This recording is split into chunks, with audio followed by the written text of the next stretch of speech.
Welcome to the deep dive. Today we're tackling the Bigvita Scalp Serum. Lots of marketing noise around this one. Yeah, definitely seeing it pop up. And you, our listeners, sent in the clinical reports, user feedback, the whole package. So our mission today, cut through it all. Is the science legit enough for the price tag? Or is it just, hope in a bottle? Well, that's the key question. What's interesting, I think, is how many wellness products use these vague proprietary blends. Right. You never know what's really in there. But this one claims transparency. They actually point to studies. Well, That's different. Sets a higher bar for us, really. Okay, good. So let's get into it. The big ingredient they push is anagen, derived from pea sprouts. That's the one. Germinating pea sprouts. Sounds almost quaint, doesn't it? Like something from the garden section. Huh, yeah, a bit. But there's actual science. There is. It sounds simple, but it's about the signaling molecules that are concentrated in those specific sprouts. Okay, signaling molecules, what do they signal? They directly target the dermal papilla cells at the base of the hair follicle. Think of it like flicking a switch. A switch for? Pushing the hair follicle from the resting phase, that's telogen, into the active growth phase, which is anagen. Got it.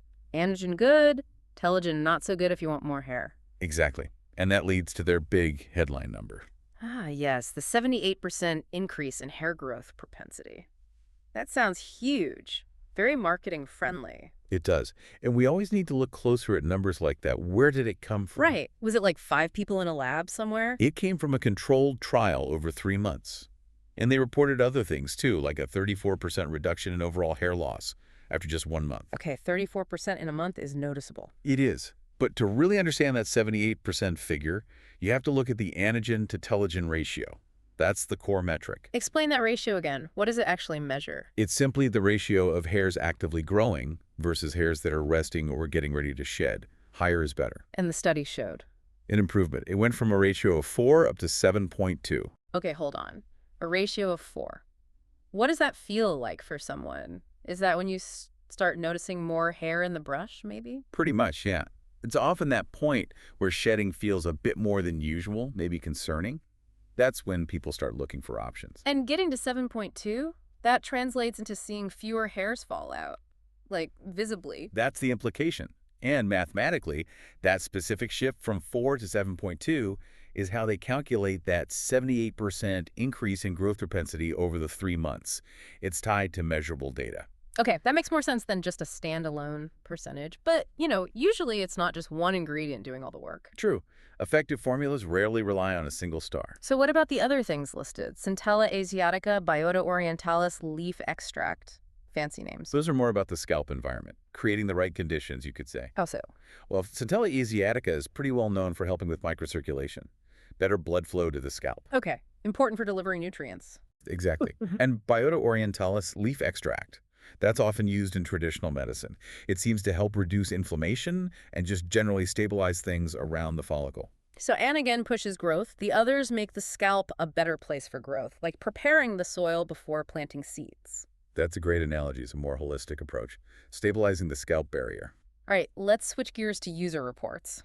Because lab results are one thing, real life is another. Always the crucial step. People consistently mentioned pretty quick changes, less flaking, scalp feeling less itchy, better hydration, often within the first week or so. That tracks with the supporting ingredients we just talked about, the anti-inflammatory soothing aspects. And we also saw quite a few comments about seeing baby hairs, especially along the hairline. Which aligns perfectly with that improved anagen ratio.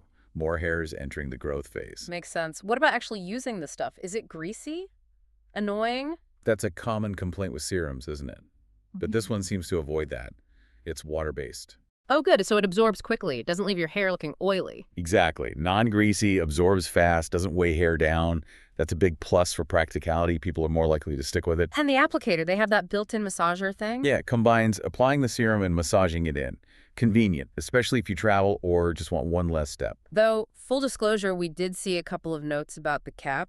Minor thing. But apparently it can leak a bit sometimes. Good point. So maybe, be careful throwing it loose in a bag. Worth noting. Right. Now, the really important part, the reality check. What can't this stuff do? This is crucial. The science is very clear here. It's not a cure for established genetic male pattern baldness. Important distinction. And It's not going to reverse diagnosed alopecia, particularly autoimmune types.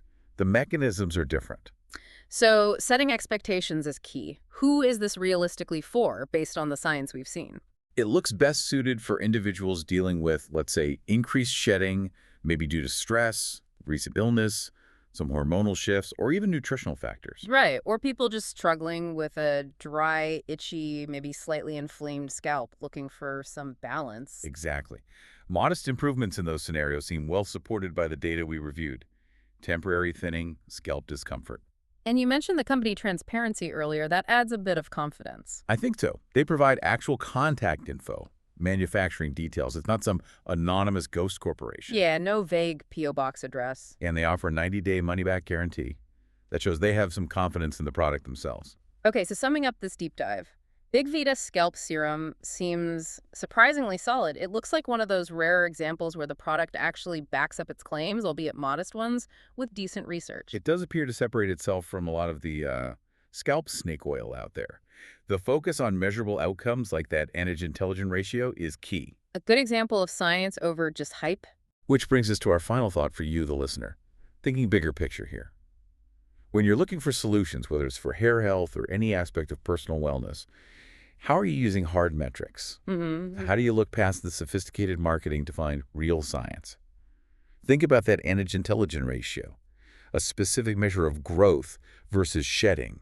What concrete metrics are you using right now to judge if the products you use are actually legitimate? Keep asking those questions.